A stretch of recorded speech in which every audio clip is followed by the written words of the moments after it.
ఇక్కడ సెలెక్ట్ అయిన ప్రభుత్వ ఉద్యోగులు 90% పేద కుటుంబాల నుంచి గ్రామీణ ప్రాంతాల నుంచి వచ్చిన వాళ్ళే ఎక్కువ ఉన్నారు. మీకు ఈరోజు చదువు వచ్చి ఉద్యోగం వచ్చిన తర్వాత మీకు శ్రీమంతులైన తల్లిదండ్రులు పిల్లల్ని ఇస్తే పెళ్లి చేసుకొని అత్తగారే మాకు కావలసిన వాళ్ళు తల్లిదండ్రుల పట్ల నిర్లక్ష్యం వహించే అవకాశం ఉంది.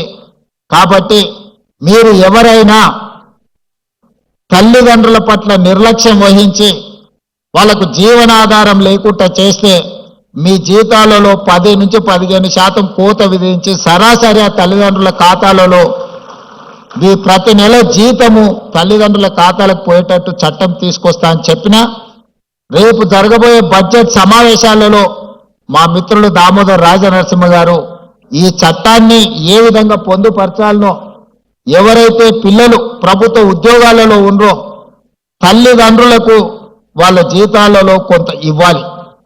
కష్టపడి పెంచి విద్య నేర్పి ప్రయోజకులుగా తల్లిదండ్రులు మారుస్తే ప్రయోజకులు అయిన తర్వాత తల్లిదండ్రుల పట్ల కొంతమంది నిర్లక్ష్యంగా వ్యవహరిస్తున్నారు.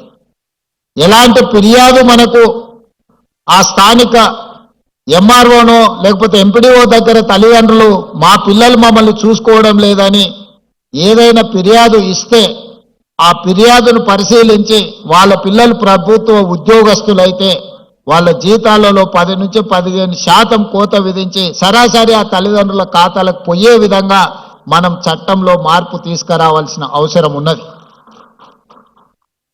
వివిధ కారణాల చేత తల్లిదండ్రుల పట్ల నిర్లక్ష్య వైఖరితో ఉన్న వాళ్లను సరైన దారిలో పెట్టాల్సిన బాధ్యత మన మీద ఈ ప్రభుత్వం మీద ఉన్నది. ఎందుకంటే తల్లిదండ్రుల బాధ్యత తీసుకోవడం లేదు అని అంటే వాళ్ళకి సమాజం పట్ల ఏమాత్రం బాధ్యత లేదని మనం భావించవచ్చు.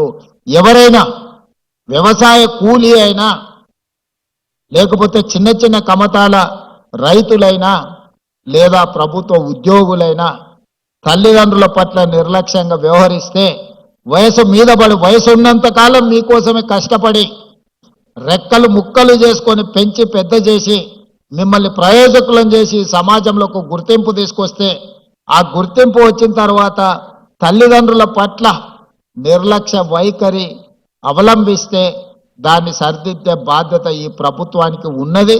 తప్పకుండా దాన్ని సరిదిద్దుతామని కూడా నేను ఈ వేదిక మీద నుంచి చెప్పదలుచుకున్నాను. దానికి సంబంధించి కూడా చట్టాన్ని సవరించి ఈరోజు తప్పకుండా ఈ రకమైన చర్యలు చేపడతాం. అదేవిధంగా 100% తెలంగాణ రాష్ట్రంలో ఉన్న ప్రతి ఒక్కరికి వైద్యాన్ని అందించాలనేదే మా ఉద్దేశం.